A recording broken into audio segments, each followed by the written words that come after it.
almost 3 years and 3 months.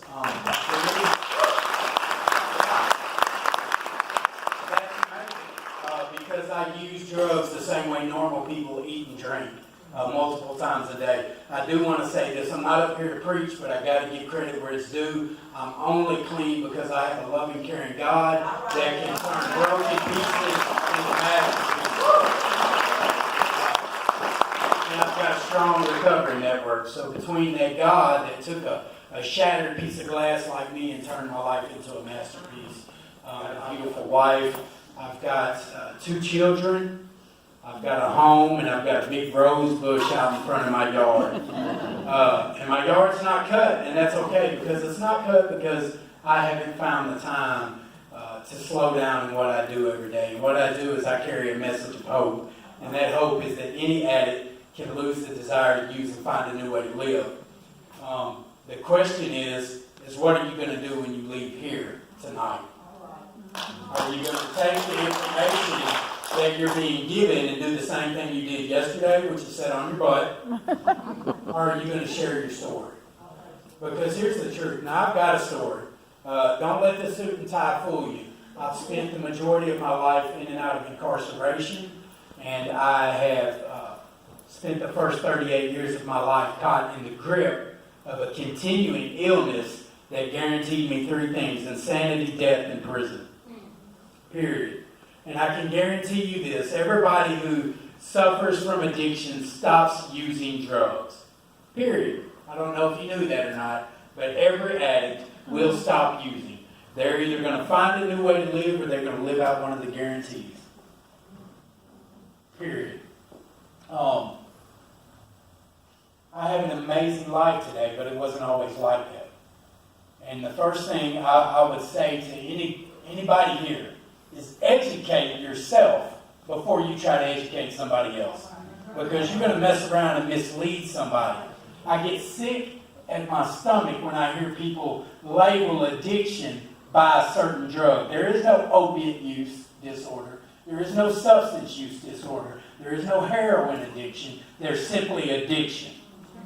And it is a mental obsession, a physical compulsion, and for me a spiritual element, which is my self-obsession. And that means I can only deal with what I want, when I want, and I've got to have it by any means necessary. I don't care who gets hurt in that process, because the only thing I'm concerned about is the driving force of my life that is telling me I just need one more. And when the pain outweighed the pleasure, I got off my butt and I did something different. And I needed that pain. I needed that hurt. I needed to be stuck in the loneliness, the despair, the hurt. I needed to feel that misery, because that is what motivated me to find a new way to live. You know, I don't like to blare the message of recovery. And whatever works for you, works for you. What worked for me was a 12-step fellowship. Yoga may work for you. If that works, work it. You know, I can tell you this, I'm up here today because I have lived through my most obvious symptom, and that's not because I drank too much Kool-Aid. It's because I suffer from a disease, and the only thing I wanted to do was use. And I've got a few years clean today. My wife's got 5 years clean, but I know people who have overdosed with 30 years, or not overdosed, but relapsed with 30 years clean. Why am I still dreaming about getting high 3 years later? That's the validation of the disease. Why is somebody with 17 years clean leaving a meeting and going and using? Because they're being driven by an obsession. And a very simple word for obsession is me entertaining an idea. But if I don't know how to not entertain that idea, then all I can do is what I've always known. The problem has never been my desire to use. My problem has been my desire to escape the reality of myself. I don't like the circumstances of my reality, and in doing so, I turn to a chemical. The same reason that Stephen Blackwood was over here talking about suicide. The difference between suicide and addiction is a decision. I chose to use, somebody else chose to take their life. The ultimate reason for that is we didn't like the way we felt. We didn't know how to deal with life on life's terms. We took it upon ourselves to play God and put a chemical or a razor blade to us. And that's the truth. And if we don't come together and do something instead of talk about it, then what's going to change? I mean, that's the same thing about my recovery. If I continue to do the same thing, what was going to change? You can't keep doing what you've always done and think you're going to get something new. It's impossible. In the same way that somebody taught me to get high, somebody had to teach me to live clean.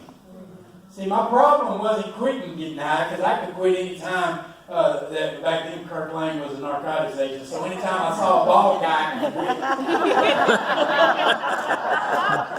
But the truth is, I always started back. See, nobody taught me how to live without running to my outlet, which was a drug use. Nobody told me, Jimmy, when the woman that raises you dies, you're going to need to know what to do. Nobody said when you give up hope because you think you're going to jail, you need to know what to do. All I knew was to bury my feelings, and I did that with a drug. I found a new way to live, and it was and this is the beautiful thing about peer recovery. I think Arkansas is fixing to make some headway that we're not fixing whoever's in front of us, Louisiana, Tennessee, you better put them on notice. We're not going to be in the bottom of the What I'm telling you is that we have got leadership now that understands the value of recovery. See, one addict helping another addict is the ultimate weapon. And when you mix that with some strategic education, you get peer recovery. And when you provide housing, which Arkansas is in a short of, so if you're going to give something, you need to give something to some housing and figure out what comes next. Because when the rehab releases us to the street, we're right back in life where no one has taught me how to live. Amen. And see, I've dealt with some things today, so I'm not talking out my butt. I promise you, I've went through some things. I've had to face legal troubles, clean. I've had relationship problems. I'm still married, clean. I buried the woman who raised me, clean. I had some things happen to one of my children that'll make a man happily face criminal charges. They shouldn't happen to children. I dealt with that clean. I have not found anything worth me putting a chemical in my body.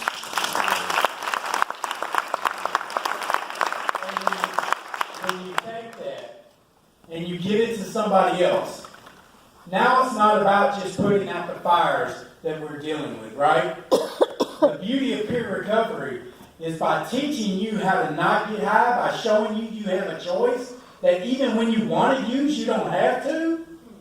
By helping you find what pathway works for you, I'm helping you to put out your fire, but teaching you how to light one in somebody else. And that's what this is about.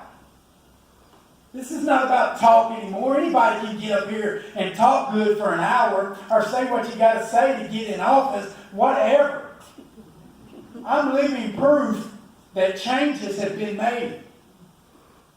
The difference between me and other people in recovery is I've had people invest in my future because they believe in me.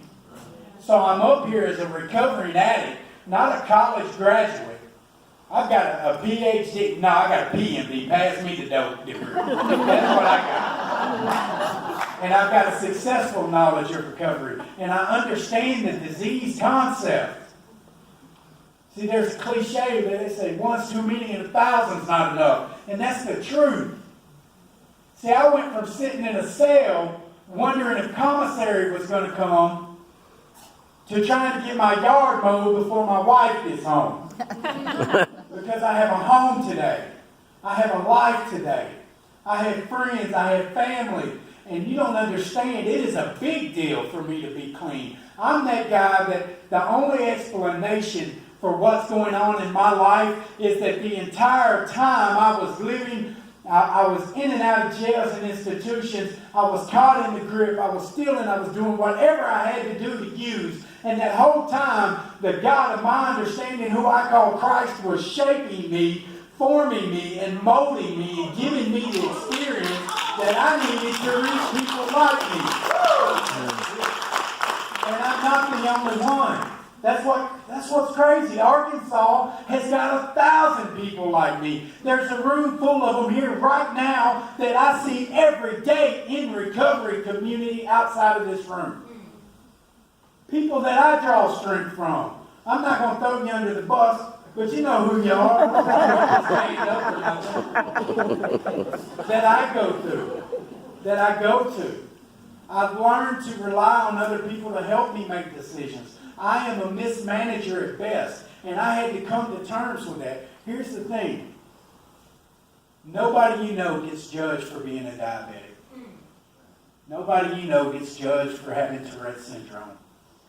Nobody you know gets mistreated or locked up for having bipolar disorder. We treat it. And it's time to treat the disease for what it is. There's no pill that's going to do that.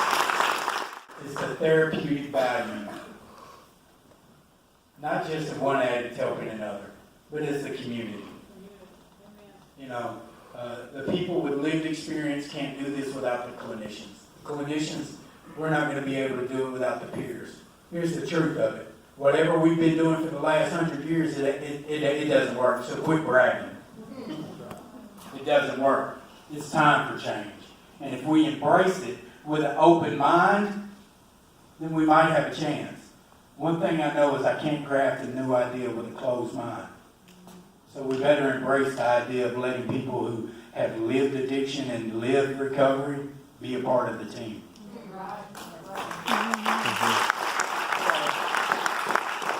I'm very grateful, Laura. You made me cry when you shared your story. I know, I'm a crybaby, right? That's the bad thing about recovery is you get your feelings back. It's also good. I do want to say this. There's hope in all of us. And even if you're not personally in recovery, if you know somebody who is in recovery, then you've got a story to tell. It's not just my story. You know?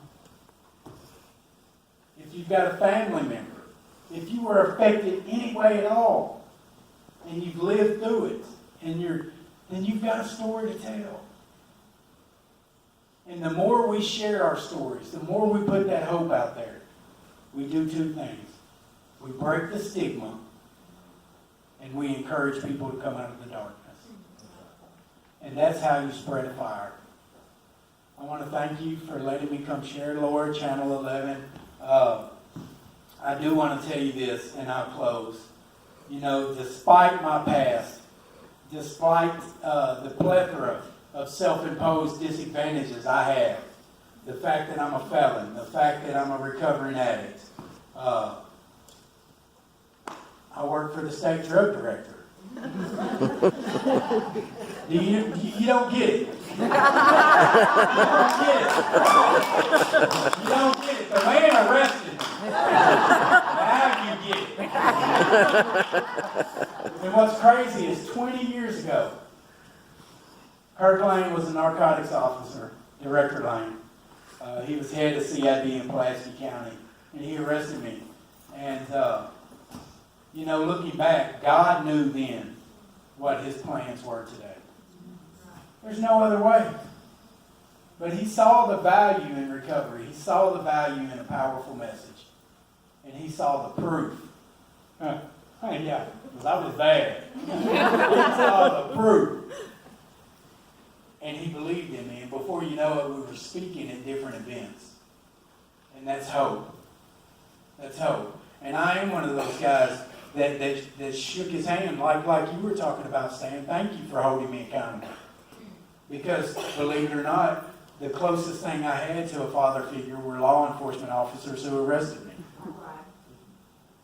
You know, so If you have any questions for me, I'll be around. Thank you for letting me share. Please don't give up, and please share your stories. Please invest in our community. Thank you.